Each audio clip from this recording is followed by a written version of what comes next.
Hello everyone. So as you know that we are basically doing what we are doing the one shot videos of our chapter. Class 10 के हम chapters को as promise हमने किया था, हम ये chapters को कर रहे हैं। और आज हमें कौन सा चैप्टर डिस्कस करना है बेटा? आज हमें डिस्कस करना है control and coordination. No as you know कि कंट्रोल एंड कोऑर्डिनेशन भी हमारे पास कौन से पार्ट में आता है? वर्ल्ड ऑफ लिविंग के पार्ट में आता है, जो कि टोटल कंटेन करता है 25 मार्क्स। ठीक है, एंड ये जो 25 मार्क्स में से कंट्रोल एंड कोऑर्डिनेशन का कितना मार्क्स का चैप्टर है बेटा? 5 मार्क्स का चैप्टर है। कुछ इंपॉर्टेंट चीजें हैं यहाँ पे, जैसे कि आपको क्या केस में मिस करने लायक नहीं है, आपको सारे के सारे हार्मोन्स बताए जाएंगे, उनका फंक्शन क्या होगा। इसके अलावा रिफ्लेक्स एक्शन, रिफ्लेक्स एक्ट के बीच में क्या डिफरेंसेस होते हैं वो अच्छे से समझाया जाएगा। ठीक है, आपके पास ट्रॉपिक मूवमेंट कौन सा होता है, नास्टिक मूवमेंट कौन सा होता है, उनके बीच में डिफरेंशिएशन क्या होता है, ये चीज अच्छे से समझाया जाएगा। तो ऐसे कोई भी चीज नहीं है जो कि आप स्किप कर सको, सारी की सारी वीडियो को अच्छे से देखो और हर एक चीज को बहुत अच्छे से पढ़ो। ठीक है, ये आपके लिए एक बहुत अच्छी वीडियो होने वाली है if you want to score more than 90% in your boards. Okay, चलो स्टार्ट करते हैं हम आज की वीडियो। राइट, तो देखो बेटा, जब हम बात करते हैं हमारे पास हमारे कंट्रोल एंड कोऑर्डिनेशन की, so before discussing our chapter first of all let's look at the important terms. अब अगर हम बात करते हैं हमारे इंपॉर्टेंट टर्म्स की, तो सबसे पहले हमारे पास क्या आता है बेटा? सबसे पहले हमारे पास आता है स्टिमुली। अब स्टिमुली क्या होता है? यू आर एन ऑर्गेनिज्म, आपके आसपास का जो भी इन्वायरमेंट है वो क्या हो गया बेटा? वो आपका इन्वायरमेंट है, उसके अंदर कोई भी अगर चेंज हो इस इन्वायरमेंट में, तो उस चीज को हम क्या कहते हैं? स्टिमुली कहते हैं। राइट, यानी कि any change in the environment of a living organism is basically known as stimuli. कोई भी टच हो सकता है, ठीक है, किसी भी टाइप का कोल्ड साउंड हो सकता है, किसी भी टाइप का स्मेल हो सकता है, कोई भी चीज क्या हो सकती है बेटा? आपकी स्टिमुली हो सकती है। इसके बाद अगर हम बात करें कि उसी स्टिमुली के अकॉर्डिंग आप क्या होता है? मूव करते हो। फॉर एग्जाम्पल कोई आपको थप्पड़ मारने आ रहा है तो आप पीछे जाओगे ना, तो बेसिकली वो जो थप्पड़ मार रहा है वो एक तरीके का क्या है? आपके इन्वायरमेंट में क्या हुआ है बेटा? चेंजेस हुए हैं। राइट, एंड उस चेंज के अकॉर्डिंग आपने क्या किया? आपने मूवमेंट किया। राइट, तो ये चीज हमारे पास होता है। अगर हम कोऑर्डिनेशन की बात करें तो कोऑर्डिनेशन में हमारे पास बेसिकली क्या हो रहा है बच्चा? कोऑर्डिनेशन में हमारे पास ये हो रहा है कि इन रिस्पॉन्स टू स्टिमुली जो हमारे पास कोई भी ऑर्गन्स है वो क्या करेंगे? वर्क करेंगे, एंड उसके वर्क करने से हमारे पास क्या होगा बेटा? किसी भी तरीके का रिस्पॉन्स प्रोड्यूस होगा। यानी कि स्टिमुली के अकॉर्डिंग क्या होता है? रिस्पॉन्स होता है। ये चीज आपको ध्यान में रखनी है। ठीक है, अगर हम बात करें एनिमल्स की, तो एनिमल्स के अंदर दो टाइप के कोऑर्डिनेशन देखने को मिलते हैं। एक उनके नर्वस सिस्टम हो गया, एक दूसरा एंडोक्राइन सिस्टम हो गया। ये दोनों क्या होते हैं बेटा? इन्हीं दोनों के कारण हमारे पास कोऑर्डिनेशन देखने को मिलती है। राइट, प्लांट्स की बात करें तो प्लांट्स के अंदर सिर्फ केमिकल कोऑर्डिनेशन देखने को मिलती है, और वो हमारे पास क्या होता है? उसको हम क्या कहते हैं बेटा? फाइटो हार्मोन कहते हैं। ठीक है, चलो आगे देखते हैं बेटा हम लोग। जब हम बात करते हैं हमारे नर्वस, ये तो हो गई एक जनरल टर्म। अब हम बात करते हैं हमारे नर्वस सिस्टम से रिलेटेड कुछ टर्म्स, जैसे कि हमारे पास एक टर्म आता है बेटा रिसेप्टर। अब रिसेप्टर क्या होता है? आपकी बॉडी, बचपन में आपने क्या पढ़े थे? कुछ सेंस ऑर्गन्स पढ़े थे। अब वो जो सेंस ऑर्गन है ना, उनका टेक्निकल नाम क्या हो गया बेटा? रिसेप्टर हो गया। ठीक है, रिसेप्टर्स की अगर हम बात करें तो किसी भी स्टिमुली को आइडेंटिफाई करने का काम कौन करते हैं? रिसेप्टर्स करते हैं। अभी हम देखेंगे हमारी बॉडी में कितने टाइप के रिसेप्टर्स होते हैं और उनका क्या काम होता है। ठीक है, एक हमारे पास होता है बेटा टारगेट ऑर्गन। टारगेट ऑर्गन की अगर हम बात करें, या जो हमारे पास इफेक्टर होता है उसको हम इफेक्टर भी कहते हैं। जहां पे भी आपके पास रिस्पांस दिखेगा, किसी भी स्टिमुली का जो आपके पास रिस्पांस दिखता है वो हमारे पास क्या होता है बेटा? टारगेट ऑर्गन होता है। इसके बाद आपके पास इंपल्स होता है। Now what is the definition of impulse? Impulse is basically the signal which is transmitted across the neurons. Neurons के बीच में जो सिग्नल ट्रांसमिट हो रहा है, एक न्यूरॉन से दूसरे न्यूरॉन में जो सिग्नल ट्रांसमिट हो रहा है, दैट इज इंपल्स। ठीक है, इसके बाद हमारे पास क्या आता है बेटा? रिस्पॉन्स आता है। Response is basically what? जो रिएक्शन होता है स्टिमुलस के अकॉर्डिंग, वो हमारे पास क्या होता है बेटा? वो हमारे पास होता है हमारा रिस्पॉन्स। राइट, अब देखो, अगर हम बात करते हैं हमारे पास रिसेप्टर्स की, तो कौन कौन से टाइप के होते हैं? सबसे पहले हम बात करते हैं आंखों की। आंखों के लिए क्या होता है बेटा? फोटो रिसेप्टर्स होता है। फोटो रिसेप्टर्स कहां पे प्रेजेंट होंगे? आईज में प्रेजेंट होंगे। किसको देखेंगे बेटा?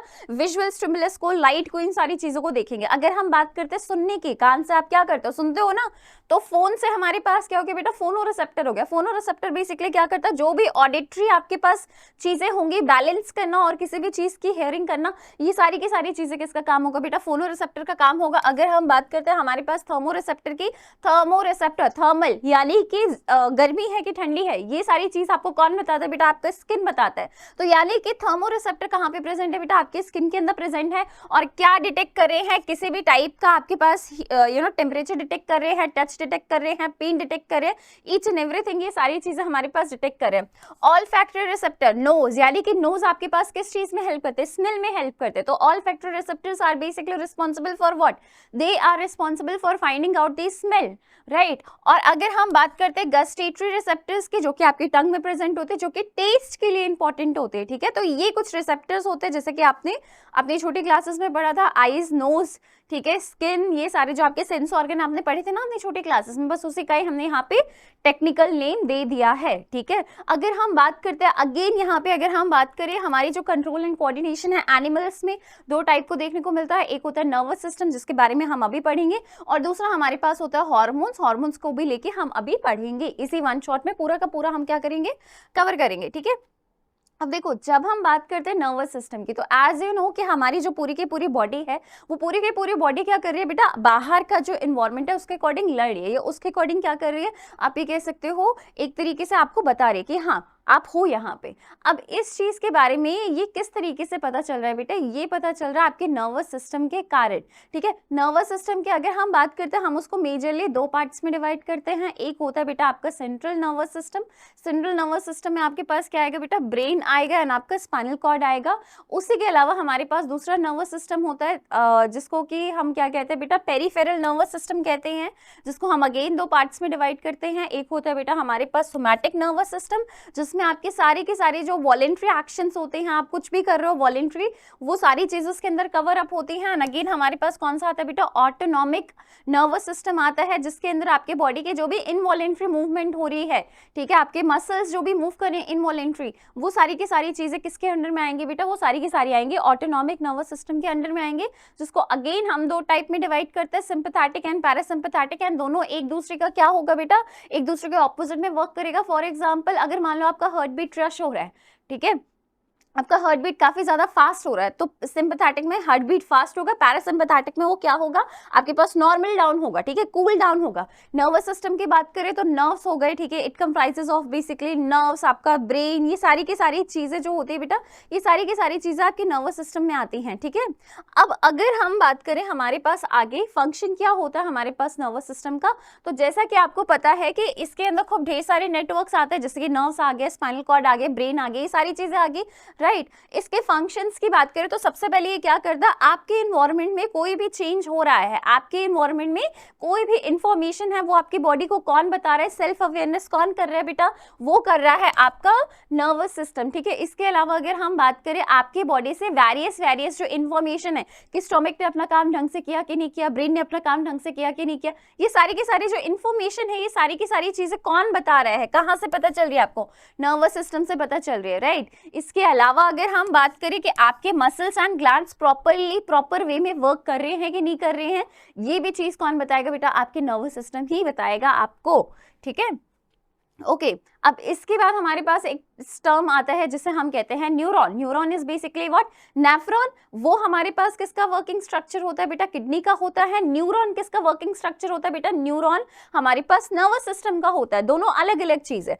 अब देखो सारी के सारी ये जो न्यूरॉन्स होती है ना, ये आपस में देखो होती तो है, अटैच तो होते हैं, बट बीच में ना एक छोटा सा गैप पाया जाता है, और ये जो गैप है ना, इस गैप को बेसिकली हम क्या कहते हैं बेटा, इस गैप को हम कहते हैं साइनैप्स, यानी कि the two neurons are basically the gap which is present between the two neurons, that gap is known as synapse।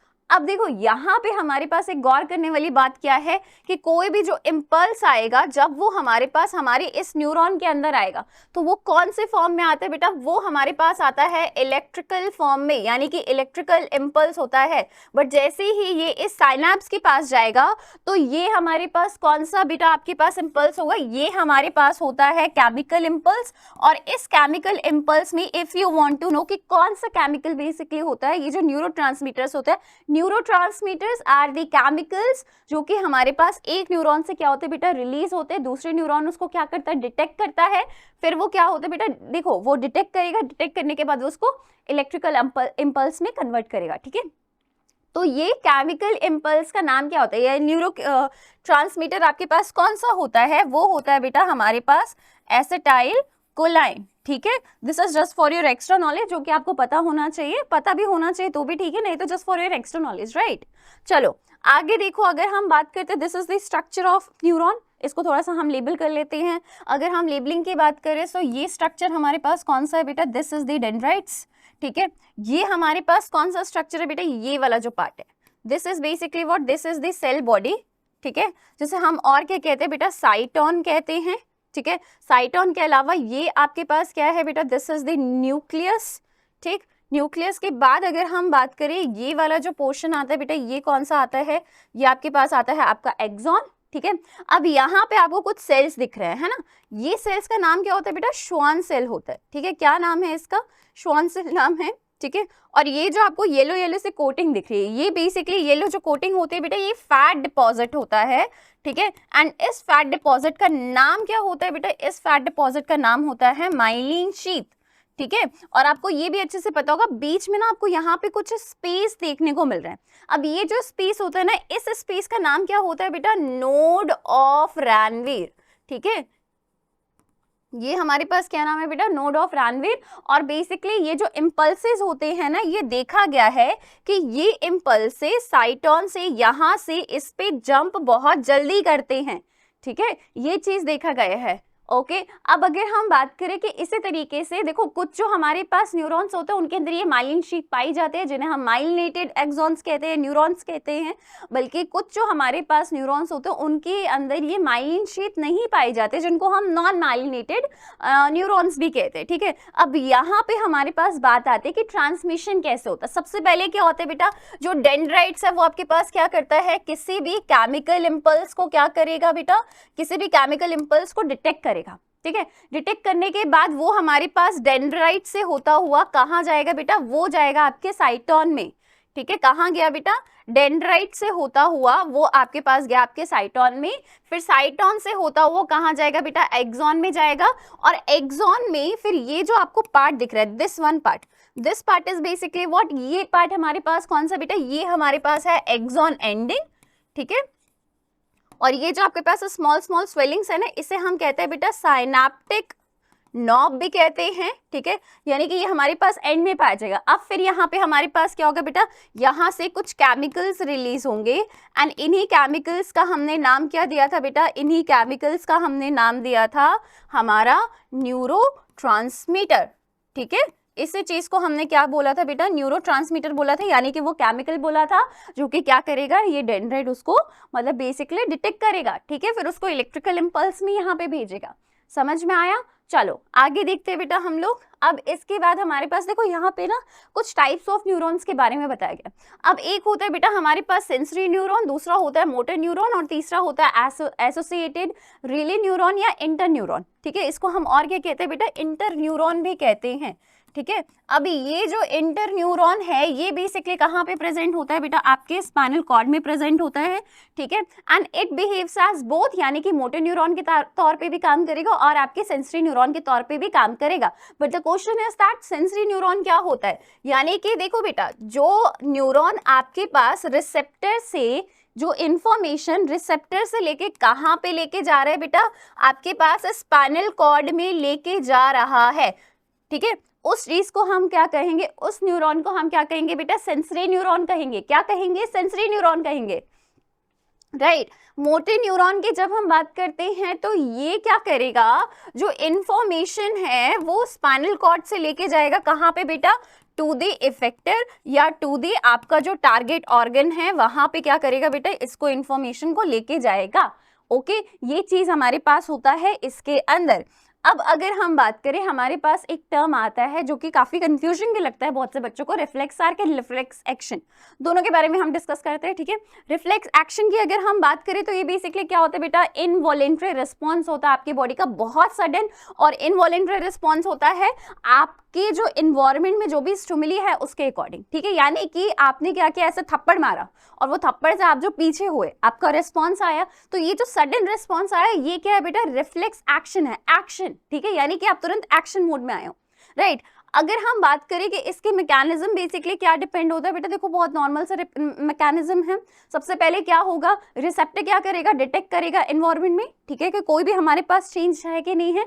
फिर रिसेप्टर से सेंसरी न्यूरॉन से होता हुआ कहाँ पे जाएगा बेटा, आपके स्पाइनल कॉर्ड में जाएगा।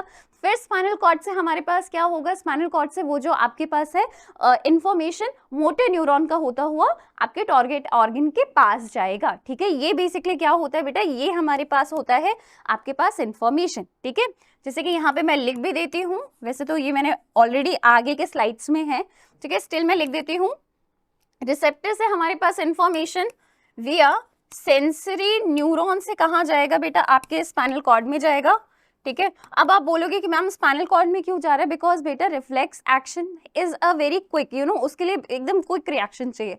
और ब्रेन होता है वो क्या करता है, प्रोसेसिंग करता है, राइट। ब्रेन को सोचने के लिए थोड़ा टाइम चाहिए होता है, बल्कि reflex action is basically what, these are controlled by the spinal cord, because यहाँ पे आपको सडन मूवमेंट चाहिए, सडन एक्शन चाहिए, ठीक है। स्पाइनल कॉर्ड क्या करेगा, यहाँ पे फैसले लेगा, ओके सो इसलिए यहाँ पे स्पाइनल कॉर्ड है आपके पास। इसके बाद अगर हम बात करें स्पाइनल कॉर्ड क्या करेगा, अपना फैसला दिया, मोटर न्यूरॉन से होता हुआ वो कहाँ जाएगा बेटा, आपके इफेक्टर या टारगेट ऑर्गन के पास जाएगा और पता चलेगा कि अच्छा ठीक है ये हमें क्या करना है, रिस्पॉन्स देना है, राइट। अब इसके बाद हमारे पास क्या होता है, एडवांटेज क्या होता है, ठीक है। अब देखो ऐसा नहीं है कि ब्रेन के पास ये चीज पहुंचती नहीं है, क्या होता है कि spinal cord at the spot क्या करता है, अपनी इंफॉर्मेशन दे देता है। अब उसका जो कुछ इम्प्रिंट होता है ना, वो बाद में ब्रेन को भेज देता है, सो दैट कि उसके अंदर ये चीज स्टोर रहे, पता हो ब्रेन को, ठीक है। ये चीज हमारे पास बेसिकली होता है रिफ्लेक्स एक्शन में। बट यहाँ पे जो एक्शन लेने की बात आई है, क्विकली एक्शन लेने की बात आई है, वो किसने किया है, जो डिसीजन लिया है वो आपके स्पाइनल कॉर्ड ने लिया है, ठीक है। तो इसका एडवांटेज क्या होता है, सबसे पहली बात ये कि किसी भी क्रिटिकल सिचुएशन से आपको कैसे बचना है वो चीज पता चलती है। दूसरी अगर हम बात करें कि ब्रेन इसके अंदर अफेक्टेड नहीं होता है, एक्सीडेंट से आप बच सकते हो, ठीक है। और ये भी हो सकता है कि थोड़ा बहुत पेन अगर आपको लगे तो आप उस एनवायरमेंट से क्या होते हो, बाहर निकल जाते हो। अब इसके सबसे ज्यादा एग्जांपल्स क्या होते हैं, for example blinking of eyes, कोई भी चीज बाहर यू नो आपकी आंखों में आती है तो आप तुरंत ब्लिंक करते हो, ठीक है। उसके बाद दूसरी चीज हमारे पास क्या हो गया, कॉन्स्ट्रिक्शन ऑफ प्यूपिल, जो कि ब्राइट लाइट से क्या होता है बेटा, आपके पास आता है, जो आपकी प्यूपिल होते हैं कॉन्स्ट्रिक्ट हो जाती है, ठीक है, जैसे उसके ऊपर लाइट पड़ती है।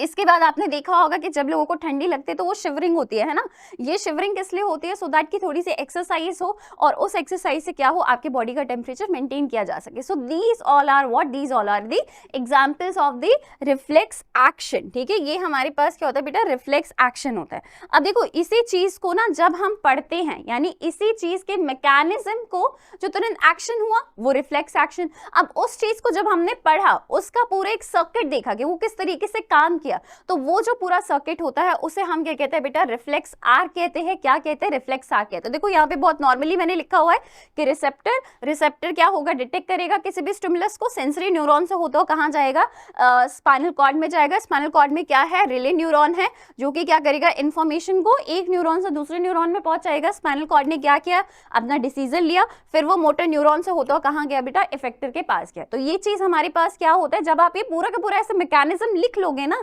ये पूरा का पूरा पाथवे लिख लोगे, तो वो आपके पास क्या हो जाएगा बेटा, वो आपके पास हो जाएगा आपका रिफ्लेक्स आर्क, ठीक है। पूरा का पूरा क्या होगा बेटा, रिफ्लेक्स आर्क होगा।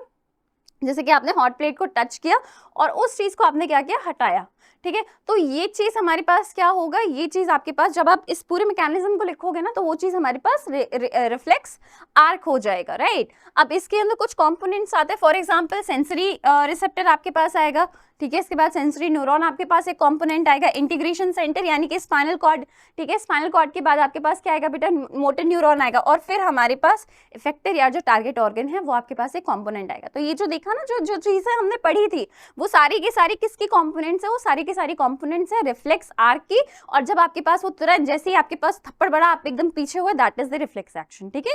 ये चीज आपको क्या करनी है, ध्यान में रखनी है, इस चीज को आपको अच्छे से पढ़ना है। अब अगर हम बात करें बेटा, हमारे पास क्या आता है, रिफ्लेक्स आर्क आता है। देखो इसी चीज को ना बता दिया गया है, वो जो हीट वाले एग्जांपल है उसी चीज का यहाँ पे जस्ट निकाला गया है कि स्टिमुलस क्या है, हमारे पास हीट है, तो स्किन ने क्या किया, इसे डिटेक्ट किया। स्किन ने डिटेक्ट करने के बाद क्या सेंसरी नर्व्स के थ्रू वो कहाँ पे पहुंचा बेटा, स्पाइनल कॉर्ड के पास पहुंचा। स्पाइनल कॉर्ड ने क्या किया, जो मसल है इफेक्टर ऑर्गन, उसको बोला कि वहां से क्या करो, विदड्रॉ करो हैंड, ठीक है। जो इफेक्ट आया वो क्या आया बेटा, रिस्पॉन्स में हमारे पास जो इफेक्ट आया हमारे पास वो ये आया कि हम क्या करेंगे, विदड्रॉ करेंगे हैंड को। क्या करेंगे बेटा, विदड्रॉ करेंगे हैंड को। तो ये चीज हमारे पास जब हमने इसको इस तरीके से लिख दिया है ना, तो ये पूरी की पूरी चीज क्या हो गई बेटा, रिफ्लेक्स आर्क हो गई। क्या हो गए, रिफ्लेक्स आर्क हो गई, राइट। अब इसके बीच में थोड़ा सा डिफरेंस देख लेते हैं, reflex action and reflex arc के बीच में।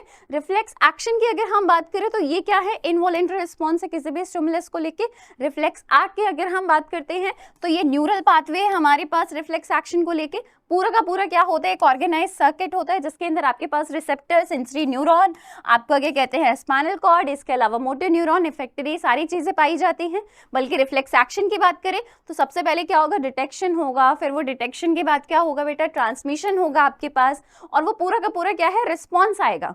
ठीक है, तो ये जब हमने डिटेल्ड पाथवे में नहीं पढ़ा, बस हमें पता है कि अच्छा ठीक है कोई ना कोई एक्शन हुआ है, तो वो चीज हमारे पास क्या है बेटा, रिफ्लेक्स एक्शन है। इसका आपको क्या होगा, जो आउटकम होगा वो आपको देखने को मिलेगा with the help of reflex arc. ठीक है, अगर आपको रिफ्लेक्स एक्शन को फाइंड आउट करना है तो आप क्या करोगे, उसके रिफ्लेक्स आर्क को फाइंड आउट करोगे।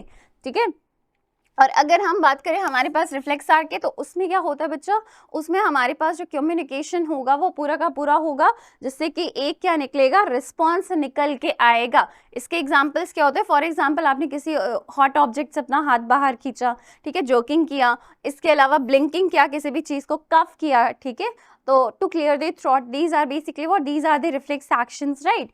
एंड इस चीज का ये जो इंटरनल मैकेनिज्म होता है ना, जो कि आप ऑब्जर्व कर सकते हो रिफ्लेक्स एक्शन को देखने के लिए, वो पूरा का पूरा क्या होता है बेटा, आपका रिफ्लेक्स आर्क होता है। आई डोंट थिंक सो कि आपको इन दोनों के बीच में कोई भी कंफ्यूजन होगी। चलो थोड़ा सा मल्टीपल चॉइस क्वेश्चन देख लेते हैं।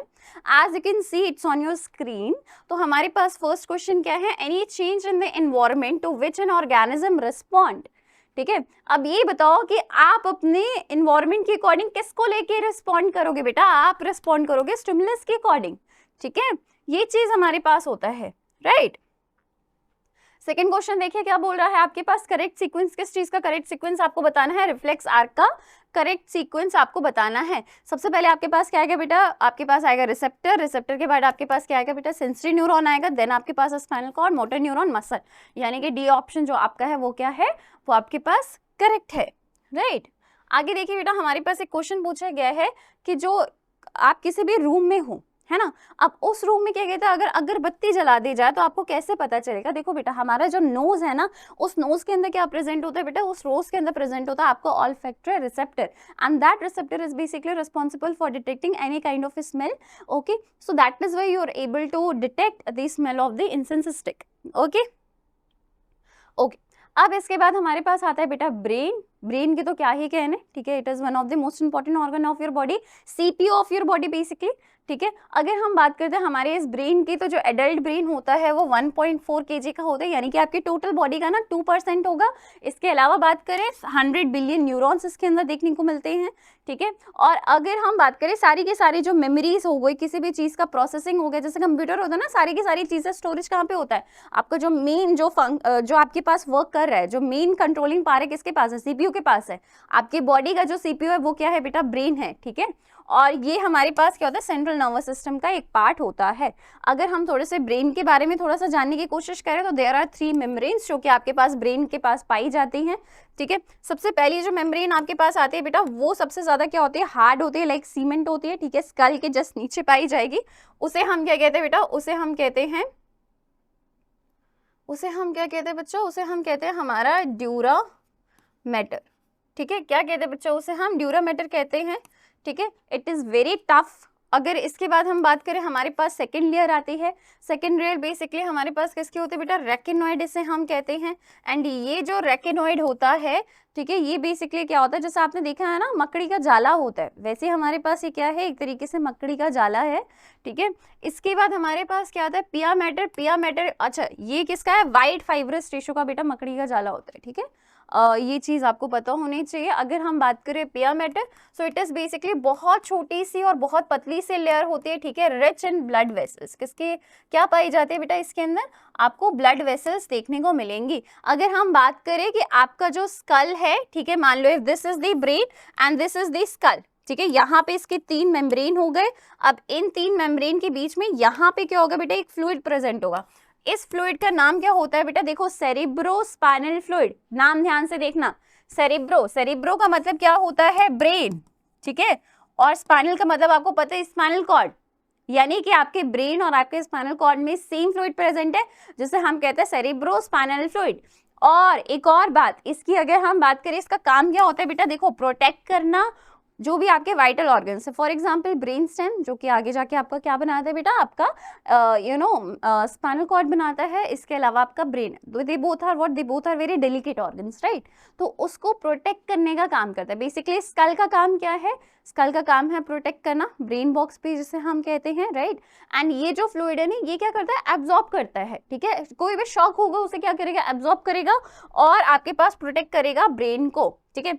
अब अगर हम बात करते हैं हमारी एनसीईआरटी की, पहले चलो ये ना आपके पास एक डायग्राम है ब्रेन का, इसको ना हम कुछ पार्ट्स में डिवाइड कर लेते हैं। देखो हमारे पास ब्रेन को हमने 3 मेजर पार्ट्स में डिवाइड किया हुआ है। एक होता है फोर ब्रेन, दूसरा होता है हमारे पास मिड ब्रेन, तीसरा होता है हमारे पास हैंड ब्रेन। अब जो आपको मेजरली पढ़ना है, जो आपकी एक्टिविटीज है जो कि एनसीईआरटी में दी गई है पूरे के पूरे पेज में, वो आपके पास किससे रिलेटेड है बेटा, वो आपके पास रिलेटेड आपके मिड ब्रेन से रिलेटेड है, ठीक है, मेडुला से रिलेटेड है, सेरिबेलम से रिलेटेड है, सेरिब्रम से रिलेटेड है। तो लेट्स लेबल दिस डायग्राम, और ये डायग्राम आपके पास पूछा जाता है। तो सबसे पहले हम लेबल करेंगे बच्चा, सबसे पहले हम लेबल करेंगे हमारा first, that is fore brain. और फोर ब्रेन हमारे पास क्या है बेटा, सेरिब्रम, नाम ध्यान से रखिएगा, सेरी, CEREBRUM, सेरिब्रम, ठीक है। ये जो आपको पार्ट दिख रहा है दैट इज सेरिबेलम, ठीक है। ये क्या है बेटा, हमारे पास सेरिबेलम है, ये चीज मार्क हो गया। अब ये जो आपको ये चीज ऐसे उठा हुआ सा दिख रहा है, इस उठे हुए का नाम बेसिकली क्या होता है बच्चा, इस उठे हुए का नाम यहाँ पे ये चीज आपके पास जो हो गया, एक मिनट रुकिए, ये चीज और ये चीज आपके पास क्या है बेटा, पॉन्स, ये चीज आपके पास क्या है बेटा, मेडुला, और ये जो तीनों होते हैं ना, ये तीनों किसका पार्ट होते हैं बेटा, हिंड ब्रेन के। यहाँ पे मैं लिख देती हूँ सो दैट कि आपको क्या हो, आइडिया हो इस चीज का। सेरिब्रम आपके पास किसका पार्ट है बेटा, फोर ब्रेन का पार्ट है। तो आप बोलोगे कि मैम फिर आगे आगे क्या होता है हमारे पास, देखो अब यहाँ पे ना आपको ये चीज दिख रही है, ये ऐसे डबल सा, ये जहां पे भी आपको डबल दिखेगा इसको आप क्या मार्क करोगे बेटा, पिट्यूटरी ग्लैंड मार्क कर दोगे। क्या मार्क करोगे बेटा, पिट्यूटरी ग्लैंड, ठीक है। पिट्यूटरी ग्लैंड के अलावा आपके पास यहाँ पे कनेक्टेड है बाय दिस पोर्शन, तो इस पोर्शन को आप क्या मार्क करोगे बेटा, हाइपोथैलेमस मार्क करोगे, ठीक है। हाइपोथैलेमस के बाद ये वाला जो पोर्शन है बेटा, ये वाला पोर्शन आपके पास कौन सा होता है बच्चा, मिड ब्रेन। कौन सा पोर्शन है बेटा, ये हमारे पास मिड ब्रेन का पार्ट है। और ये जो आपको बीच में ये दिख रहा है ना, जो कि कनेक्शन, देखो एक बहुत नॉर्मल सी चीज है, एक आपके पास हमारे ब्रेन के पास क्या पाया जाता है बेटा, आपके पास एक कनेक्शन पाया जाता है जिसे हम कहते हैं कॉर्पस कैलोसम। एंड ये क्या करता है ना, देखो ये तो आपको पता है कि हमारा जो ब्रेन है वो 2 हेमिस्फेयर में डिवाइडेड है, एक होता है लेफ्ट हेमिस्फेयर, दूसरा होता है राइट हेमिस्फेयर।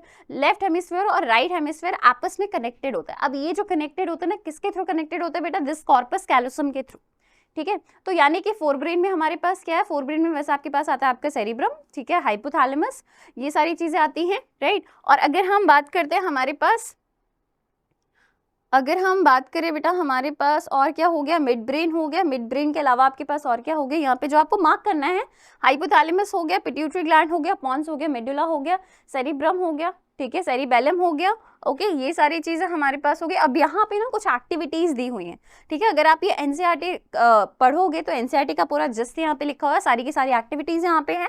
जैसे कि आपके पास कौन कौन सी एक्टिविटी है, एक आपके पास हो गया बीटिंग ऑफ हार्ट हो गया, ठीक है। जब भी आप किसी खाने को देखते हो तो मुंह में पानी आता है, क्यों आता है, किस लिए आता है, कौन सा पार्ट होता है ब्रेन का जो एक्टिवेटेड होता है, वो सारी चीजें। तो अगर हम बात करें, हमारा जो हार्ट बीट होता है वो एक इनवॉलेंट्री एक्शन जो कि आपके कंट्रोल में नहीं है। तो ये जो इनवॉलेंट्री एक्शन है इसको किसने देखा बेटा, उसको मिड ब्रेन ने देखा, ठीक है। इसके बाद जैसे ही आपने किसी चीज को देखा, विजुअलाइज किया, ठीक है, विजुअलाइज करने के बाद आपके मुंह में पानी है, जैसे छोले भटूरे, ठीक है, राजमा चावल, कोई भी अपना अच्छा पिज्जा बर्गर जो भी आपको सोचना है सोच लो। अब वो क्या होगा, बेसिकली जो आपका फोर ब्रेन है, यानी कि जो आपका सेरिबेलम है, सेरिब्रम है सॉरी, वो बेसिकली क्या होता है, वो आपके पास पाया जाता है, ठीक है, जो कि इसके लिए देखने को मिलता है। Basically at the back of the end आपका जो सेरिब्रम होता है, ये वाला पोर्शन, यहाँ पे आपके पास क्या होता है, सारे के सारे सेंसरी, आप जो कहते हो ना, ये जो हमारे हमने रिसेप्टर्स वगैरह पढ़े थे, सारे के सारे सेंसरी न्यूरॉन्स यहाँ पे पाए जाते हैं, ठीक है। सारे के सारे जो भी सेंसस से रिलेटेड है वो यहाँ पे पाए जाते हैं। तो ऑर्बिटो फ्रंटल कॉर्टेक्स इसको बेसिकली हम लोग कहते हैं। अगर हम बात करें कि आपके पास जो सेंसेशन है कि जब हाँ ठीक है अब मेरा पेट भर गया, मुझे और नहीं खाना है, तो ये हमारे पास कहाँ से आता है बेटा, ये भी सेरिब्रम से आता है, ठीक है। और अगर हम बात करें हमारे पास कि आप कोई भी चीज देख रहे हो, कोई भी चीज सुन रहे हो, वो किसके कारण सुन रहे हो बेटा, वो आप सेरिब्रम या जो फ्रंटल लोब होता है, frontal lobe is this one, ठीक है। जो फ्रंटल लोब होता है सेरिब्रम का, वो हमारे पास क्या करता है, इस चीज़ को डिटेक्ट करता है। इसके अलावा अगर हम बाकी एक्टिविटीज़ के बारे में बात करें, ठीक है, तो बाकी एक्टिविटीज़ में हमारे पास क्या आता है, जैसे कि आपका हो गया, चेंज हो गया, किस चीज़ का चेंज हो गया, size of प्यूपिल, it is also an involuntary action, आपके कंट्रोल में नहीं है। क्या होगा बेटा, मिड ब्रेन होगा जो कि इसके लिए रिस्पॉन्सिबल होगा। मस्कुलर मूवमेंट की बात करें, जिसमें हमें क्या करना है, किसी भी चीज़ को थिंक नहीं करना, जस्ट हो गया, वो भी क्या है, मिड ब्रेन। यानी कि आप ये देख रहे होगे कि mid brain is basically responsible for what, it is responsible for the involuntary actions of the body. ये चीज आपको याद रखना है। अगर हम बात करते हैं आपकी बॉडी के वॉलेंट्री एक्शंस की, डांस कर रहे हो, इधर से उधर भाग रहे हो, थिंक कर रहे हो कोई भी चीज, तो वो सारी चीज किसके कारण होंगे, किसके कारण होंगे बेटा, सेरिब्रम के कारण होंगे, याद रखिएगा।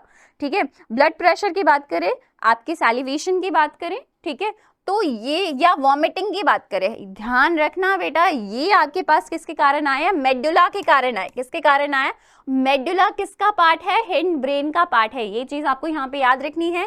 अगर मैंने यहाँ पे एक सीधी लाइन खींच ली और आपको बोला कि चलो इसके ऊपर सीधा चलो, एकदम आपको गिरना नहीं है, तो कौन सा पार्ट होगा ब्रेन का जो एक्टिवेट होगा, this one part, and this part is what, this part is cerebellum. ठीक है, सेरिबेलम है, हिंड ब्रेन का पार्ट है। राइडिंग अ बाईसाइकिल, अगेन आपको क्या करना है, अपना पोस्चर मेंटेन करना है, तो उसमें आपको क्या चाहिए, बैलेंस मेंटेन करना है। क्या होगा बेटा, cerebellum is basically responsible for it. अगर इसके बाद हम बात करें, हमारे पास और क्या है बेटा, आपने पेंसिल उठाया, आपने लिखा, वो भी किसके कारण है बेटा, सेरिबेलम के कारण है। और अगर हम अपने पोस्चर को मेंटेन करें, बैलेंस को मेंटेन करें, it is also under the control of cerebellum. So अब आपको कुछ एक्टिविटीज के बारे में पता चल गया होगा, voluntary action cerebrum, involuntary action mid brain. और अगर हम बात करें हमारे हिंड ब्रेन की, so all the balance and the posture, where as the salivation, vomiting and blood pressure, it is basically respiration, it is basically controlled by what, it is controlled by the आपका जो medulla region होता है, it is basically responsible for it. अब हमारे पास आता है बेटा spinal cord. अब देखो, ये जो आपके पास मेडुला है ना, ये मेडुला पॉन्स और मेडुला से आगे जाके हमारे पास ये क्या होगा, कंटिन्यूएशन में होगा। और ये कंटिन्यूएशन में क्या कहेगा बेटा, ब्रेन स्टेम बेसिकली उसे हम कहते हैं। And this brain stem will continue what, it will continue into spinal cord. और ये आप देखोगे कि ब्रेन ये आपके पास किसके थ्रू आपके पास कवर्ड अप होता है बेटा, ये किसके थ्रू आप हमारे पास ये प्रोटेक्टेड है, it is basically protected by vertebral column. कौन सा फ्लूइड प्रेजेंट है यहाँ पे, सेरिब्रो स्पाइनल फ्लूइड प्रेजेंट है। अगेन क्या करेगा, शॉक को एब्जॉर्ब करेगा। ठीक है, ये चीज हमारे पास होता है। एक और बात, अगर मान लो मैंने इस स्पाइनल कॉर्ड को बीच में से काटा, तो आप बोलोगे कि मैम इसमें ना दो चीजें देखने को मिलती है। यानी कि अगर आपने बीच में से काटा, तो इसमें ना आपको पहले एक तो एज शेप ऐसा कुछ आपको देखने को मिलेगा। ठीक है, इस तरीके से आपको एस शेप देखने को मिलेगा, जिसमें से ये जो आउटर पार्ट होता है ये व्हाइट कलर का होता है, और ये जो इनर वाला पार्ट होता है ये हमारे पास ग्रे कलर का होता है, यानी कि ग्रे मैटर होता है, जिसके अंदर सिर्फ क्या होगा, जो रिसेप्टर्स होते हैं बॉडी के, बेसिकली ये क्या करेगा, रिसीव करने का काम करेगा रिसेप्टर से बॉडी को, और उसको मसल्स को भेजने का काम करेगा। और व्हाइट मैटर इज बेसिकली ऐसे रिले सिग्नल, बेसिकली ऐसे न्यूरॉन्स का रिच पाया जाता है जो कि आपके पास क्या करता है, रिले सिग्नल को ब्रेन के पास पहुंचाने के काम में आता है। ठीक है, इसके अंदर भी 3 मेनिंजेस होते हैं। मेनिंजेस का मतलब जो आपके पास मेम्ब्रेन थे, जो सेम आपके पास किसके अंदर पाए जाते हैं बेटा, आपके ब्रेन के अंदर पाया जाता है, that is dura mater, pia mater, retinoid. ये आपके एनसीईआरटीज में नहीं है, this is just for your extra knowledge. Okay, चलो आगे देखते हैं बेटा। अगर हम बात करें question number 4, as you can see हमारे पास क्या है, जो इनवॉलेंट्री एक्शन होते हैं बॉडी के, वो किसके थ्रू कंट्रोल होते हैं बेटा, वो कंट्रोल होता है आपके पास medulla which is present in the head brain. इस चीज को आपको याद रखना है, ना वो आपके मिड ब्रेन में प्रेजेंट है, ना वो आपके फोर ब्रेन में प्रेजेंट है, ना वो आपके स्पाइनल कॉर्ड में प्रेजेंट है। यहाँ पे आप किसकी बात ध्यान रखोगे, एनसीईआरटी के। बाकी बुक्स जो भी कह रही है छोड़ो, यहाँ पे आप किसके बारे में ध्यान रखोगे, एनसीईआरटी। ठीक है, नेक्स्ट क्वेश्चन देखिए, posture and balance of the body is basically controlled bye, किसके थ्रू कंट्रोल होता है बेटा, सेरिबेलम। ठीक है, सेरिब्रम नहीं, सेरिबेलम। ठीक है, इसके थ्रू कंट्रोल होता है। स्पाइनल कॉर्ड कहाँ से ओरिजिनेट होता है बेटा, स्पाइनल कॉर्ड आपके पास आगे जाके ओरिजिनेट होगा बच्चा, ये हमारे पास आगे जाके देखो, पहले हमारे पास इस तरीके का एक स्ट्रक्चर आया था, फिर हमारे पास अगेन ऐसा स्ट्रक्चर आया था। ये वाला क्या था, ऊपर वाला स्ट्रक्चर पॉन्स था, नीचे वाला स्ट्रक्चर कौन सा था बेटा, मेडुला था। तो आप यहाँ पे क्या लिखोगे, कंटिन्यूएशन में किसका जाता है, मेडुला का जाता है। ठीक है, चलो यहाँ पे हम कुछ क्वेश्चंस कुछ देख लेते हैं, ये आपके बुक में नहीं है, but still these are the extra points. जैसे कि पॉन्स का क्या फंक्शन होता है, हाइपोथैलेमस का क्या फंक्शन होता है, पिट्यूटरी का क्या फंक्शन होता है, मिड ब्रेन का क्या फंक्शन होता है, वो हम थोड़ा सा देख लेते हैं। पॉन्स की बात करें तो आपकी बॉडी में कहीं पे भी नेक से नीचे जो भी पेन होता है उसको कौन बताता है बेटा, पॉन्स बताता है। ठीक है, सेरिबेलम के साथ कनेक्ट होता है, और आपकी बॉडी में जो भी मूवमेंट होगा, जो भी बैलेंस होगा उसको वर्कआउट करने में क्या करता है बेटा, हेल्प करता है, ठीक है। इसके बाद अगर हम बात करें हमारे पास क्या पाया जाता है, आपका पिट्यूटरी ग्लैंड पाया जाता है, ठीक है। पिट्यूटरी ग्लैंड कुछ हार्मोन्स को रिलीज करेगा, आपकी बॉडी के इंपॉर्टेंट हार्मोन्स जैसे कि ग्रोथ हार्मोन, थायराइड हार्मोन, ठीक है। इसके अलावा आपके पास प्रोलैक्टिन हो गया, ठीक है। प्रोलैक्टिन इज बेसिकली जब मिल्क इजेक्शन होता है, ठीक है, फीमेल्स के अंदर ड्यूरिंग द बेबी, तो वो हमारे पास प्रोलैक्टिन हार्मोन होता है। थायराइड हार्मोन की अगर हम बात करें तो इसे भी हम आगे पढ़ेंगे, जिसके फॉर्मेशन के लिए क्या चाहिए, आयोडीन चाहिए, और अगर नहीं होता तो उससे ग्वाइटर होता है लोगों को, ठीक है। और अगर हम बात करें हमारे पास GnRH, आपने देखा होगा कुछ लोग बहुत लंबे होते हैं, कुछ लोग बहुत छोटे होते हैं, नॉट GnRH, बेसिकली GH, ठीक है, ग्रोथ हार्मोन। ग्रोथ हार्मोन की अगर हम बात करें तो ये जो ग्रोथ हार्मोन होता है ये या तो आपको लंबा करेगा या तो आपको बेचारा आप एकदम डॉर्फ हो जाओगे, ठीक है। ये चीज हमारे पास होता है। मिड ब्रेन की बात करें, so mid brain is basically responsible for what, ये आपके पास ट्रांसमिट करने का काम करता है इंफॉर्मेशन को, जो भी आपके हेयरिंग या सेंसरी से रिलेटेड होता है। हाइपोथैलेमस पे क्या करता है, कुछ हार्मोन्स को प्रोड्यूस करता है, बॉडी टेम्परेचर को क्या करता है बेटा, रेगुलेट करने का काम करता है, ठीक है। चलो आगे देखिए, अगर हम बात करते हैं हमारे पास कोऑर्डिनेशन इन प्लांट्स की, तो कोऑर्डिनेशन इन प्लांट्स में बेसिकली बच्चा हमारे पास क्या हो रहा है, देखो कुछ जो हमारे पास मूवमेंट होता है, एक मूवमेंट होता है प्लांट में जो कि किसी स्टिमुलस के अकॉर्डिंग होगा, किसी स्टिमुलस के अकॉर्डिंग होगा, तो वो हमारे पास कौन सा होता है बेटा, ट्रॉपिक मूवमेंट होता है। दूसरी अगर हम बात करें हमारे पास क्या पाया जाता है, नॉन डायरेक्शनल मूवमेंट देखने को मिलती है, वो हमारे पास क्या होते हैं बेटा, नास्टिक मूवमेंट होते हैं, ठीक है। दोनों के बारे में हम देखेंगे। सबसे पहले हम ट्रॉपिक मूवमेंट के बारे में देखते हैं। ट्रॉपिक मूवमेंट की बात करें, फोटोट्रॉपिज्म, फोटो का मतलब क्या होता है बेटा, लाइट, यानी कि लाइट के थ्रू जो इन्फ्लुएंस होकर हमारे क्या कहते हैं जो प्लांट है, वो हमारे पास क्या हो रहा है बेटा, मूवमेंट हो रही है, उस चीज को हम क्या कहते हैं, फोटोट्रॉपिज्म कहते हैं। अब देखो ये जो ट्रॉपिक मूवमेंट होती है ना बेटा, ये हमारे पास दो तरीके से वर्क करती है। एक होता है पॉजिटिवली मूवमेंट देखने को मिलती है और एक होता है नेगेटिव मूवमेंट देखने को मिलती है। अगर पॉजिटिव फोटोट्रॉपिज्म में क्या होगा, पॉजिटिव फोटोट्रॉपिज्म हमारे पास वो होगा जिसके अंदर जो प्लांट है वो सनलाइट की तरफ क्या हो रहा है, अपनी ग्रोथ दिखा रहा है, उसकी जो शूट है वो सनलाइट की तरफ ग्रो कर रही है, दैट इज पॉजिटिव फोटोट्रॉपिज्म। बल्कि जब हम बात करते हैं यहाँ पे रूट की, तो रूट क्या होता है, सनलाइट से दूर भागता है, ठीक है, तो वो नेगेटिव फोटोट्रॉपिज्म को शो करता है। Same as that of geotropism.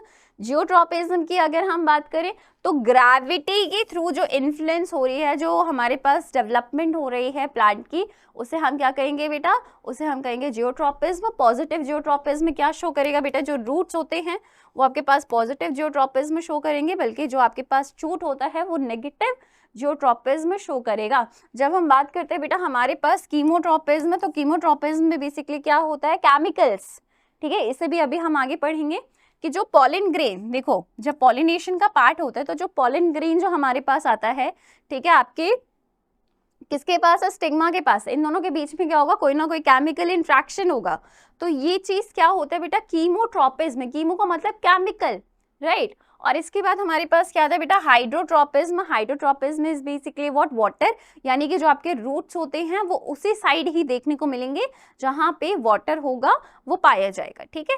तो ये चीज हमारे पास क्या होती है, आपके पास मूवमेंट्स होती है। अब एक मूवमेंट बेटा हमारे पास है जो कि आपको नहीं पता है, वो होता है हेलियोट्रॉपिज्म। हेलियोट्रॉपिज्म बेसिकली किसके अंदर देखने को मिलता है बेटा, हेलियंथस एनस के अंदर देखने को मिलता है, जो कि आपके पास साइंटिफिक नेम है किसका, सनफ्लावर का। देखो सनफ्लावर हमेशा उसी डायरेक्शन में मूव करता है जिस डायरेक्शन में हमारे पास क्या है, सन है, ठीक है।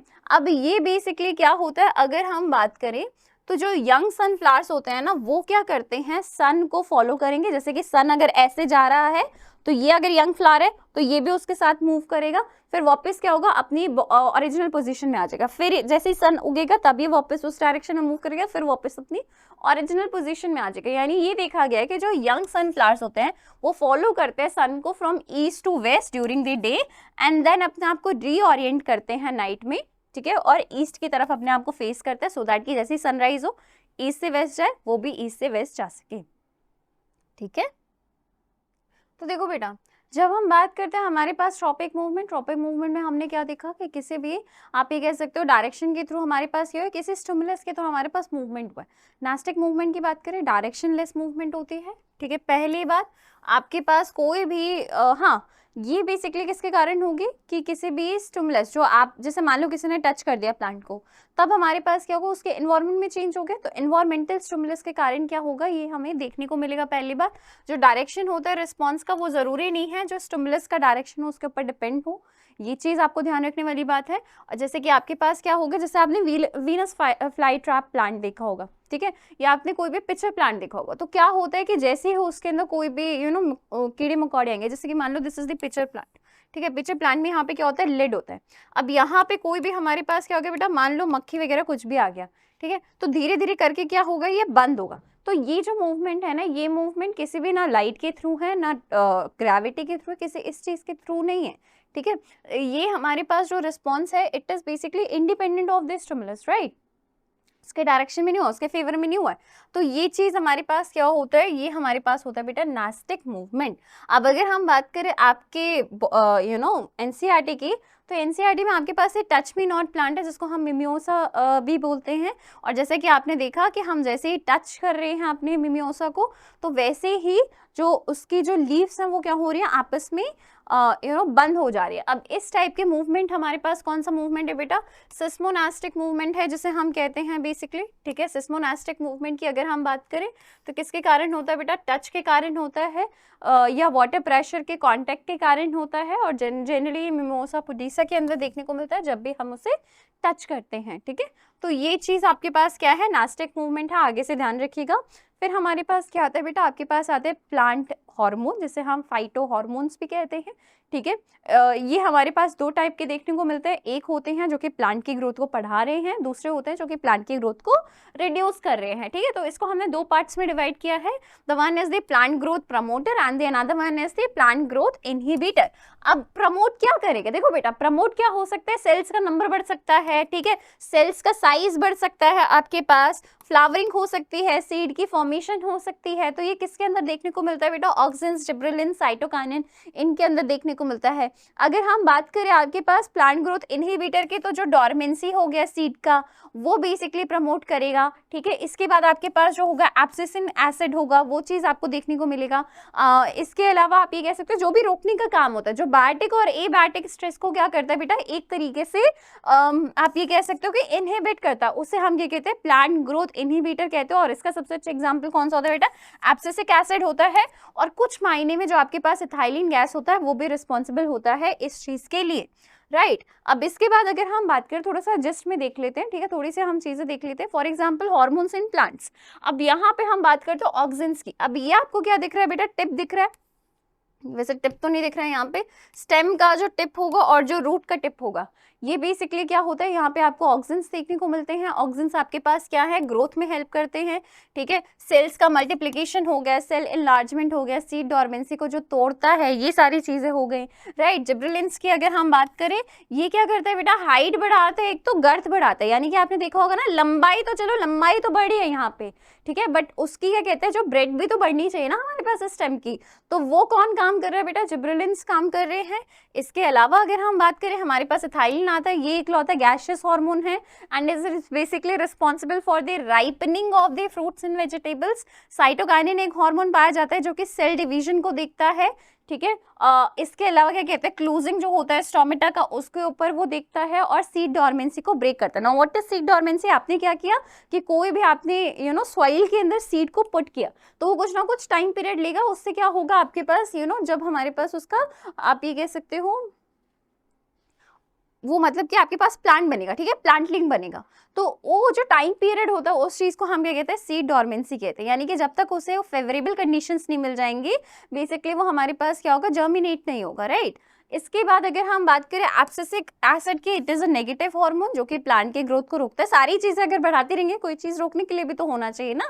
सो ये क्या करता है, ग्रोथ को रोकता है, सेसेंस को बेसिकली प्रमोट करता है। What is senescence, it is basically the old age, ठीक है। इस चीज को आपके पास करता है premature falling of fruit, और जो वेजिटेबल्स है, जो भी चीज खराब हो गई है, उन चीज को क्या करता है, रोकने का काम करता है, ठीक है। अब यहाँ पे आप डिफरेंशिएट देख सकते हो नास्टिक मूवमेंट का और ट्रॉपिक मूवमेंट का।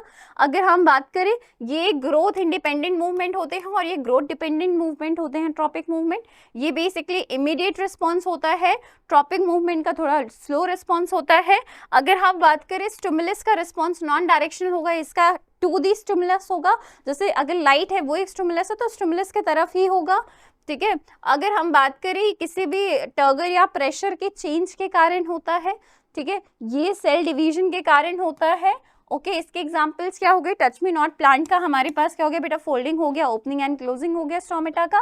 फोटोट्रोपिज्म, जियोट्रोपिज्म, हाइड्रोट्रोपिज्म, कीमोट्रोपिज्म, ये सारी चीजें मैं आपको ऑलरेडी एक्सप्लेन कर चुकी हूँ। These are the examples of trophic movement. Okay, now एक क्वेश्चन है हमारे पास। क्वेश्चन क्या बोल रहा है बेटा, क्वेश्चन बोल रहा है that how is the movement of leaves of the sensitive plant is different from that of the movement towards the light. अब देखो लाइट हमारे पास क्या है, लाइट की तरफ जो बता रहा है वो क्या है बेटा, ट्रॉपिक मूवमेंट है। ये चीज आपको क्या करनी है, ध्यान में रखनी है। और अगर हम बात करें जो सेंसिटिव प्लांट हो गए, यहाँ पे हम किसके बारे में बात कर रहे हैं बेटा, मिमोसा के बारे में बात कर रहे हैं, जो कि आपके पास टच मी नॉट प्लांट है। तो यानी कि सेंसिटिव प्लांट में कौन सी मूवमेंट हो रही है बेटा, नेस्टिक मूवमेंट हो रही है। वहीं पे अगर हम बात करें हमारे पास किसी स्टिमुलस यानी कि लाइट एक स्टिमुलस है उसकी तरफ अगर मूवमेंट हो रही है, सो that is a tropic movement. ये चीज आप यहाँ पे लिख सकते हो, ठीक है। इसके बाद अगर हम बात करें हमारे पास जो ऑक्सिन्स हैं वो आपके पास कैसे प्रमोट करते हैं ग्रोथ ऑफ टेंड्रिल को, ठीक है, ये चीज भी हमें यहाँ पे देखनी है और सपोर्ट करते हैं। तो देखो अगर हम बात करें जो टेंड्रिल्स होते हैं उनके टिप पे क्या पाया जाता है बेटा, ऑक्सिन्स पाए जाते हैं, सबसे पहली बात, ठीक है। और दूसरी अगर हम बात करें कि वहाँ पे ये जो ऑक्सिन सिक्रेशन होता है, जैसे भी वो किसी किसी भी ऑब्जेक्ट के कॉन्टेक्ट में आता है तो वहाँ पे उनका सेल का नंबर क्या होता है, बढ़ता है, जिस कारण से क्या होता है बेटा, आपके पास सपोर्ट देखने को मिलता है, यानी कि सेल डिवीजन देखने को मिलता है, ठीक है। अब इसके बाद हमारे पास आता है बेटा ग्लैंड्स। अब यहाँ पे हम कौन से पार्ट को डिस्कस करने जा रहे हैं, अपने लास्ट पार्ट को डिस्कस करने जा रहे हैं अपने चैप्टर का, that is hormones in animals. Glands को हम थोड़ा सा देख लेते हैं। अब जैसा कि आप जानते हो दिस इज यू, है ना। अब आपकी बॉडी में क्या क्या प्रेजेंट है बेटा, this is a proper organ system, ठीक है। इसके अलावा आपके पास क्या है, डिफरेंट डिफरेंट ऑर्गन्स प्रेजेंट हैं, टिश्यू प्रेजेंट है, ठीक है, और आपके पास क्या है, सेल प्रेजेंट है। हमें पता है that this is the complexity of the human being, right. अब अगर हम बात करें कि यहाँ पे ग्लैंड्स कहाँ से आ गए, तो जो कुछ टिश्यूज होते हैं ना बेटा वो हमारे पास स्पेशलाइज्ड हो जाते हैं एंड वो किसी ना किसी चीज का सिक्रेशन करेंगे। अब जैसे ही कुछ टिश्यूज हमारे पास सिक्रेशन करना स्टार्ट कर देते तो उन्हें हम टिश्यू ना बोल के उन्हें हम क्या बोलते हैं बेटा, ग्लैंड्स बोलते हैं, ठीक है। क्या बोलते हैं उन्हें, हम ग्लैंड्स बोलते हैं। और देखा गया है ये जो ग्लैंड्स होते हैं दो टाइप के होते हैं, एक होता है बेटा एक्सोक्राइन ग्लैंड, दूसरा होता है हमारे पास एंडोक्राइन ग्लैंड। एक्सोक्राइन ग्लैंड की अगर हम बात करें तो ये बेसिकली क्या कर रहा है बेटा, जो भी आपका डाइट है, ठीक है, जो भी आपके पास साइट है, सॉरी यहाँ पे आपके पास साइट होगा, ठीक है, टारगेट साइट के थ्रू क्या होगा, वहां पे पोर होगा। जैसे कि मान लो ये जैसे मेरा सेलिवरी ग्लैंड्स है, सेलिवरी ग्लैंड्स मेरे पास कहाँ पे, चीक्स में प्रेजेंट है, बट उसका जो पोरिंग हो रहा है वो कहाँ हो रहा है, माउथ में हो रहा है, राइट। तो यानी कि ये पाए तो कहीं और जाएंगे बट ये ट्रांसपोर्ट होंगे with the help of a duct, ठीक है। और ये हमारे पास क्या होगा, यहाँ पे डक्ट होगा, बाय द डक्ट, ठीक है, एंड इस डक्ट के थ्रू क्या होगा, ये ट्रांसपोर्ट किए जाएंगे, ठीक है। जैसे कि आपके पास सेलिवरी ग्लैंड्स हो गए, स्वेट ग्लैंड्स हो गए, टेयर ग्लैंड्स हो गए, टेयर ग्लैंड्स को हम और क्या कहते हैं, लैक्रिमल ग्लैंड भी कहते हैं। एंडोक्राइन ग्लैंड्स की बात करें तो वो डक्टलेस होते हैं, उनके अंदर डक्ट्स नहीं पाई जाती, पहली बात। दूसरी बात अगर हम बात करें, ये डायरेक्टली क्या होंगे, रिलीज किए जाते हैं इनटू द ब्लड। सबसे अच्छे एग्जांपल्स उसके कौन से बेटा, हार्मोन्स है, ठीक है। और आपके पास इसके एग्जांपल्स कौन से होंगे, there are various endocrine glands जिसे हम डिस्कस करने जा रहे हैं अपने ह्यूमंस में। अब सबसे पहले आपके पास क्या आता है बेटा, दिस इज द एक आपके पास आ गया हाइपोथैलेमस, ठीक है। हाइपोथैलेमस के बाद अगर हम बात करें आपके पास क्या आता है बेटा, पीनियल, आपके पास और क्या आता है, पिट्यूटरी ग्लैंड आ गया, ठीक है। पिट्यूटरी ग्लैंड के बाद अगर हम बात करें हमारे पास और कौन सा ग्लैंड आता है बेटा, इसके अलावा हमारे पास जो ग्लैंड आता है यहाँ पे गले में कौन सा ग्लैंड आता है बेटा, थायराइड ग्लैंड आता है, ठीक है। थायराइड ग्लैंड के बाद अगर हम बात करें यहाँ पे आपके पास क्या देखने को मिलता है, यहाँ पे एक्चुअली ग्लैंड होता है, ठीक है, जो कि आपके एनसीईआरटीज में नहीं प्रेजेंट है। इस ग्लैंड को हम क्या कहते हैं बेटा, थाइमस ग्लैंड कहते हैं। This gland is basically responsible for providing the immunity to you, ठीक है। एंड जैसे ही आप पैदा होते हो this gland is basically larger in number, but जैसे जैसे आप बढ़ते जाते हो इसका साइज डिक्रीज होता जाता है, जिससे कि आपकी जो इम्यूनिटी होती है जैसे जैसे टाइम पास होता है वैसे कम होता जाता है। दैट इज वाई जो ओल्ड एज के लोग होते हैं उनके अंदर इम्यूनिटी कम देखने को मिलती है, ठीक है, डीजेनरेट होता है ये हमारे पास, ठीक है। अब किडनी के ऊपर आपके पास कुछ ग्लैंड्स देखने को मिलेंगे, उस ग्लैंड को हम क्या कहते हैं बेटा, एड्रेनल ग्लैंड कहते हैं, क्या कहते हैं उस चीज़ को, हम एड्रिनल ग्लैंड कहते हैं। यहाँ पे आपके पास जो ग्लैंड प्रेजेंट है आपके पेट में, कौन सा प्रेजेंट है बेटा, पैनक्रियास प्रेजेंट है। फीमेल्स की बात करें, फीमेल्स के पास क्या पाया जाता है, पेयर ऑफ ओवरीज, ठीक है। गोनाड्स की हम यहाँ पे बात करें, गोनाड्स और ऑल्सो व्हाट, ये आपके पास होता है एंडोक्राइन सिस्टम में आते हैं। एंड मेल्स के अंदर क्या प्रेजेंट होता है बेटा, टेस्टिस प्रेजेंट होता है, ठीक है, जो कि आपको यहाँ पे देखने को मिलेगा। इसी चीज को हमें क्या करना, अब देखो ये तो हमें पता चल गया कि ये सारी चीजें हमारे पास मेन एंडोक्राइन ग्लैंड्स अपनी बॉडी के। अब यहाँ पे हम क्या डिस्कस करेंगे बेटा, द इंपॉर्टेंट हार्मोन्स, ठीक है। अब जैसे कि एक इंपॉर्टेंट हार्मोन हमारे पास कौन सा बेटा, एक इंपॉर्टेंट हार्मोन है हमारे पास ग्रोथ हार्मोन। ये ग्रोथ हार्मोन किसके थ्रू रिलीज किया जा रहा है बेटा, पिट्यूटरी ग्लैंड के थ्रू रिलीज किया जा रहा है। अगर ओवर सिक्रेशन हो जाएगा ग्रोथ हार्मोन का, it will lead to the gigantism, ठीक है, जो कि एबनॉर्मल ग्रोथ होता है। अगर बहुत कम सिक्रेशन होगा तो वो हमारे पास क्या रिलीज करेगा बेटा, आपकी हाइट शॉर्ट हो जाएगा, जिसे हम और क्या कहते हैं, डॉर्फिज्म, ठीक है, जिसे हम स्टंट ग्रोथ भी कहते हैं। इसके बाद सेकंड इंपॉर्टेंट हार्मोन जो कि एनसीईआरटी में दिया गया है वो है आपका थायराइड हार्मोन, ठीक है, जो कि आपके पास थायराइड ग्लैंड के थ्रू, जो गला है ना वहां पे पाया जाता है, थायराइड ग्लैंड के थ्रू क्या होता है, रिलीज होता है। इसके फंक्शंस बेसिकली क्या होता है, आपके बॉडी के अंदर जो कार्बोहाइड्रेट, प्रोटीन और फैट्स है, इनको तोड़ने का काम जो होगा उसको कौन हेल्प करेगा बेटा, ये थायराइड हार्मोन हेल्प करेगा, उसको रेगुलेट करने का काम करता है। आपके ब्लड के अंदर जो ब्लड शुगर लेवल होता है, सॉरी जो कैल्शियम लेवल होता है उसको रेगुलेट करने का काम करेगा, ठीक है। और आपकी बॉडी का जो वाटर और आयनिक बैलेंस है उसे देखने का काम करता है। अब ये चीज देखा गया है कि एक कंडीशन आती है जिसे हम गॉइटर कहते हैं या हाइपोथायरॉयडिज्म भी कहते हैं, ठीक है। उसमें क्या होता है, ये जो थायराइड ग्लैंड है ना नॉर्मली इस साइज का होता है, वो क्या होता है, वो इनलार्ज हो जाता है, ठीक है।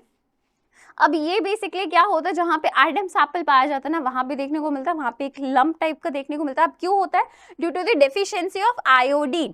जब आपकी डाइट के अंदर आयोडीन नहीं होता है तब ये क्या होता है, इनलार्जमेंट होता है, ग्वाइटर देखने को मिलता है, ठीक है। इसमें क्या होता है, टाइटनेस रहती है थ्रॉट वाले एरिया में, और क्या होगा, नेक के अंदर स्वेलिंग होगा। नेक के अंदर स्वेलिंग होने के साथ साथ जैसे ही आप अपने आर्म्स को ऊपर करोगे हेड के पास तो क्या होगा, आपको डिजनेस देखने को मिलेगा, ठीक है। ये कुछ सिम्टम्स होते हैं। अब इसके बाद किडनी के ऊपर दो ग्लैंड्स प्रेजेंट है बेटा, जिसे हम कहते हैं एड्रिनल ग्लैंड, ठीक है। ये जो एड्रिनल ग्लैंड होते हैं they basically releases two hormone, जिसे हम कहते हैं एड्रिनलिन, जिसे हम एपिनेफ्रिन भी कहते हैं, एंड नॉर एड्रिनलिन, जिसे हम नॉर एपिनेफ्रिन भी कहते हैं, ठीक है। और ये बेसिकली जो भी आपकी बॉडी के जैसे सिचुएशन है, जैसे यहाँ पे इमरजेंसी सिचुएशन है, फॉर एग्जाम्पल कुत्ता पीछे पड़ गया, भागोगे उससे कि लड़ोगे, ठीक है, कि उसके पास जाके बैठोगे। अब ये इसमें क्या आपका ब्रेन काम नहीं कर रहा है, यहाँ पे आपके हार्मोन्स काम कर रहे हैं। क्यों, या तो कुत्ते को देख के आप बहुत ज्यादा डरोगे, पसीने आने लग जाएंगे, भागने लगोगे तुरंत, ठीक है, या तो क्या कहते हैं आप उसके पास बैठोगे, उसे थोड़ा सा सहलाओगे। तो ये जो चीज है ना, फाइट एंड फ्लाइट करने वाली जो कंडीशन है, ये किसके कारण होती है बेटा, एड्रेनलिन के कारण होता है, ठीक है, एड्रिनल ग्लैंड के कारण होता है। अब बेसिकली ये करता क्या है, आपके ब्लड वेसल्स को ज्यादा, एड्रिनल ग्लैंड, एड्रिनलिन बेसिकली क्या करता है, यहाँ पे एड्रिनलिन के फंक्शन लिखे हुए हैं कि आपके पास ब्लड वेसल्स, ब्लड जो होता है वो ज्यादा पहुंचाता है आपके मसल्स और ब्रेन के पास, ठीक है, जिससे कि आपका ब्लड प्रेशर बढ़ता है, आपका जो ब्रेन होता है वो ज्यादा अलर्ट होता है, ब्लड शुगर लेवल आपके पास ज्यादा होता है, जिससे कि आपको क्या मिलती है बेटा, एनर्जी मिलती है, ठीक है। और इसका जस्ट ऑपोजिट कौन काम करेगा बेटा, नॉर एड्रिनलिन काम करेगा, ठीक है। अब एक हार्मोन हमारे पास होता है बेटा जो कि पैनक्रियास के थ्रू रिलीज किया जाता है, उसे हम क्या कहते हैं बेटा, इंसुलिन कहते हैं। अच्छा, एक और चीज आपने एक चीज ध्यान दिया होगा कि जो पैनक्रियास है वो पैनक्रियाटिक जूस भी रिलीज कर रहा था, और जो पैनक्रियास है वो हार्मोन्स भी रिलीज कर रहा था, ठीक है। तो pancreas behave as what, it is basically the dual gland, ठीक है, क्योंकि एक्सोक्राइन और एंडोक्राइन दोनों तरीके से क्या करता है, वर्क करता है, राइट। हार्मोन की अगर हम बात करें तो ये जो हार्मोन है ये बेसिकली किसके कारण होता है बेटा, पैनक्रियास जो ब्लड शुगर लेवल होता है ना, सॉरी, ऐसा हार्मोन रिलीज करता है इंसुलिन, जो कि ब्लड शुगर लेवल को क्या कर रहा है, आपको देख रहा है, राइट, उसको कंट्रोल कर रहा है। इसके अलावा अगर ये प्रॉपर अमाउंट में नहीं सीक्रेट होगा तो आपको एक डिजीज होगी, और उस डिजीज का, फेमस डिजीज का नाम क्या है बेटा, diabetes mellitus, and India is the capital of diabetes. हर एक तीसरे, मतलब 3 व्यक्तियों की बात करें तो हर दूसरे इंसान को क्या है बेटा, हमारे पास डायबिटीज है। सो that is why the diabetes capital of the world is basically India, ठीक है। ये जो आपके पास कंडीशन होते हैं ये हाइपरग्लाइसेमिक होती है। इसके अंदर बेसिकली क्या होता है कि इतना ज्यादा ग्लूकोज आपकी बॉडी में बनने लग जाएगा, क्योंकि इंसुलिन तो बन नहीं रहा है, ठीक है। जब इंसुलिन नहीं बन रहा है तो ग्लूकोज तो ज्यादा होता जाएगा ना, क्योंकि इंसुलिन क्या करता है, उस ग्लूकोज के लेवल को कम रखता है, ठीक है। अब क्या है कि उसको तो रोकने के लिए इंसुलिन है नहीं, तो क्या होगा, ग्लूकोज लेवल बढ़ता जाएगा, वो इतना ज्यादा हो रहा है आपकी बॉडी से कि आपकी बॉडी के जो भी सिक्रेशन है, फॉर एग्जाम्पल यूरिया, यूरिन से क्या होता है बेटा, वो आपकी बॉडी से बाहर आने लग जाता है ग्लूकोज, और आपकी जो किडनीज है ना, वहां पे क्या होता है, कीटोन बॉडीज टाइप की बनने लग जाते हैं। These are very harmful for your body, right. तो ये सारी चीजें होती है, इसके लिए आप क्या करते हो बेटा, इंसुलिन लेते हो टाइम टू टाइम, ठीक है। इसके बाद हमारे पास क्या आता है बेटा, टेस्टिस, जो कि आपके पास कहाँ पे पाया जाता है, स्क्रोटल पाउच में पाया जाता है। और फिर आपके पास क्या आता है बेटा, ओवरी होती है, जो कि लोअर एब्डोमेन में पाया जाता है फीमेल्स में। टेस्टिस की बात करें तो testis is basically present in the mails. कौन सा हार्मोन रिलीज करता है बेटा, टेस्टोस्टेरोन, ठीक है। और अगर हम बात करें हमारे पास ओवरी की, तो ओवरी क्या रिलीज करता है बेटा, एस्ट्रोजन एंड प्रोजेस्टेरोन, ठीक है, जो कि आपके पास एब्डोमेन में देखने को मिलता है। अब अगर हम बात करें ये सारे के सारे हार्मोन्स का क्या है, एक तरीके से आपके पास समरी है जो कि एनसीईआरटी में दिया गया है। अगर हम बात करें हमारे ग्रोथ हार्मोन के, तो ग्रोथ हार्मोन सबसे पहले कहाँ से रिलीज हुआ बेटा, पिट्यूटरी ग्लैंड से रिलीज हुआ, ठीक है। पिट्यूटरी ग्लैंड की अगर हम बात करें, क्या करेगा, सारे के सारे ऑर्गन्स की ग्रोथ करेगा। थायरोक्सिन की बात करें, थायराइड ग्लैंड रिलीज करेगा, ठीक है, जिससे कि आपके बॉडी का जो मेटाबॉलिज्म है वो रेगुलेट होगा। इंसुलिन की बात करें तो वो पैनक्रियाज रिलीज करेगा, जिससे कि जो आपका ब्लड शुगर लेवल है वो क्या होगा, वो आपके पास होगा। Testosterone is basically released by testis which is responsible for the male sexual characteristics जो होते हैं वो आते हैं। एस्ट्रोजन की बात करें so it is basically released by the females, जिससे कि जो फीमेल सेक्सुअल कैरेक्टरिस्टिक्स एंड जो ऑर्गन्स है वो बेसिकली डेवलप होते हैं। एड्रेनलिन की बात करें, एड्रेनल ग्लैंड आपके पास रिलीज होता है, जो कि आपके पास क्या करता है, फाइट एंड फ्लाइट को दिखता है, ठीक है। रिलीजिंग हार्मोन्स की अगर हम बात करें तो वो हाइपोथैलेमस आपके पास रिलीज कर रहा है, जो कि क्या करता है, स्टिमुलेट करता है पिट्यूटरी ग्लैंड को to release the hormone. So this is basically the gist of the आपका क्या है, हार्मोन्स का जिस्ट है, ठीक है। चलो क्वेश्चंस देखते हैं। सो द क्वेश्चन सेज है that which statement is not true about the thyroxine. आप देख सकते हो बेटा, क्या थायरोक्सिन को थायराइड हार्मोन कहते हैं, हाँ कहते हैं, तो ये स्टेटमेंट सही है। थायराइड ग्लैंड के लिए आयोडीन चाहिए, हाँ आयोडीन चाहिए, ठीक है, रेगुलेट करता है, ये चीज भी ठीक है। बट क्या आयरन चाहिए होता है, नहीं आयरन नहीं चाहिए होता, तो first statement is what, it is wrong, right. Second देखिए आप, तो जो ड्रामेटिक चेंजेस है किसी के बॉडी के फीचर्स के अंदर, वो प्यूबर्टी से बेसिकली क्या होते हैं, देखे जाते हैं। अब ये किसके कारण होता है बेटा, ये हमारे पास होता है, आप ये कह सकते हो कि एस्ट्रोजन फ्रॉम टेस्टिस, नो ये तो गलत हो गया। Estrogen from adrenal gland, no ये भी गलत हो गया, ठीक है। Testosterone from testis and estrogen from ovary, ये स्टेटमेंट सही है।